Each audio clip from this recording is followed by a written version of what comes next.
In today's video, we're going to check out the brand new Deinosuchus which has been added to the center map and how to fare against the bosses. With the health pool and damage as good as a T-Rex, it will be surprising to see the results and how much time it takes. So without any further ado, let's get right into this one. Also, if you do find this video helpful, smash the like button and subscribe to the channel as that always helps me. So all the Deinosuchuses are 150 perfect tame with 88 points into their health and melee damage. So we're going to go with the stats quickly. So for hit points, we have 20,000 on every Deinosuchus. And for the melee damage, we have gone from anywhere between 720 to 972. 972 is being the most best I have got out of all these Deinosuchus that I have here. So we are going with 19 Deinosuchuses and 1 UT. So once you have all your Deinosuchuses lined up on the platform, this is what they're gonna look like. It's gonna be 19 Deinosuchus as I told you before and 1 UT. I'm gonna share 3 tips with y'all. So first tip is about aligning the Deinosuchuses. So what you wanna do is just walk up to the one that you have first set up, the first Deino which you're gonna keep, and try to like mesh in that Deino. That way you make the most efficient space. Because these guys are chungus, and if you just put them haphazardly, they're not gonna fit, and the UT is not gonna make it into the boss fight. And one of the Deinosuchus is preferably the weakest one you can put in the middle, like I've done here. Now you still have access to a terminal. As you can see, they are really constricted. And the reason I'm putting the UT here and not in the middle is there's another tip about that. So let's go ahead and mount the UT. Now the thing about the UT is you can courage roll, right?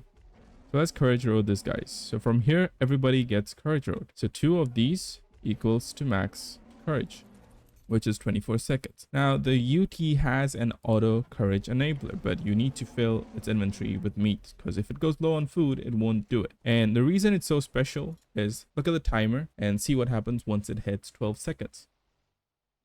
There we go. So the UT auto buffs every 12 seconds, so you don't technically need to ride the UT. You can set it to passive and it can just keep roaring your Deinosuchuses as they do all the work. And for the last tip, what you want to do is, as we are on the blue obelisk, the different obelisks may have different entrances to the gate, but for the blue obelisk, it is the gate towards here. So I'm going to set all my strongest one, like Deinosuchus, which has a 972 melee. I'm going to set all of them towards the front end of the potion, because the bosses are going to enter from this end, right? So I want all my strongest to get into munching on the bosses. But yeah, that's about all the 3 tips I can give y'all. If you have any more tips, you can comment down below what that is. Without any further ado, let's get into this boss fight, shall we? First up, let's turn off my GCM mode. See if we have any stuff that is not supposed to be taken. And we're good on food, we're good on water, yes. And let's go ahead and start the boss fight. All our dinos have made it into the circle, that's good. We shouldn't have to worry. And for the strat, you don't have to do anything. Just grab any Deinosuchus, preferably the ones at the back, and they are gonna do crazy amount of damage. You'll see why, and I'll explain as the boss fight is going on. So here we go.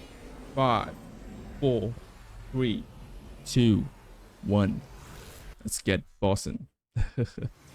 So now what you want to do is quickly grab one of the behind kind of these guys and just chill out. Don't even do anything. You'll see why. You can speed up, but I'm just going to show you why this is so broken, and they may be kind of nerfed. Can you see the damage? Like, look at the Gigantopithecus' health. You know why that's happening? Because every Deinosuchus is auto gigabytes, and a gigabyte does like 5k-ish damage per bite, which is crazy.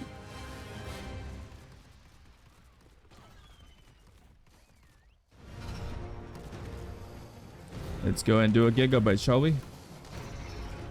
Look at that, 16,000. That's crazy. And imagine all of them just doing gigabyte, and this is when half the Deinosuchus can't even get to the brood mother. Just look at that damage. That's crazy.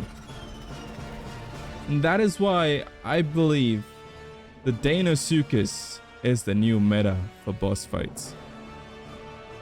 Well, I do believe these guys are gonna get nerfed. I don't think they're gonna remain this strong for long. They are gonna be nerfed because it makes it way too easy to crunch through bosses. I know the center bosses are weak, but I'm telling you guys, they are crazy strong even for the island bosses. And we are gonna make another video on this, killing all the bosses from all the island, like dragon and everything. So let's see how much damage do we take. 2k. And I'm using primitive saddle, by the way, so you can imagine how fast they have gone through them. For the dragon, you may need like an ascendant one, and you can get ascendant in the red drops and the yellow drops with the orange ring. So that's something you can keep in mind. But yeah, they've just lost around 2k-ish damage, but that's about it. So let's get on with the conclusion, shall we? In conclusion, time taken was 1 minute, and this can be easily done sub 1 minute if you like group order one group to attack the monkey and one group to attack the spider. That way you will drastically reduce the time taken to get this boss fight done. As for DPS, for the bite we have 792 to around 1070, which is crazy for just a normal bite attack. Now this is varied so differently because the scaling and the stat points will have to be checked while taming the Deinosuchuses, but if you're breeding a Deinosuchus, this won't be a problem. As for the tail whip, again the same thing. 378 on the lower side and 681 on the higher side. And for the chungus of the whole bite attack, the gigabyte, which is going to be 3062 to 4134. That is insane. So if you want to increase this attack, we're going to use the UD, and with the UD this scales even more. So DPS with Courage Roar is going to be bite 990 to 1337 just for the bite attack. As for the tail whip, we go up again 630 to 851. And for the gigabyte, the starting attack damage is 3828, and for the higher end, like the 972 melee, it's a whopping 5168 damage per second. That is crazy.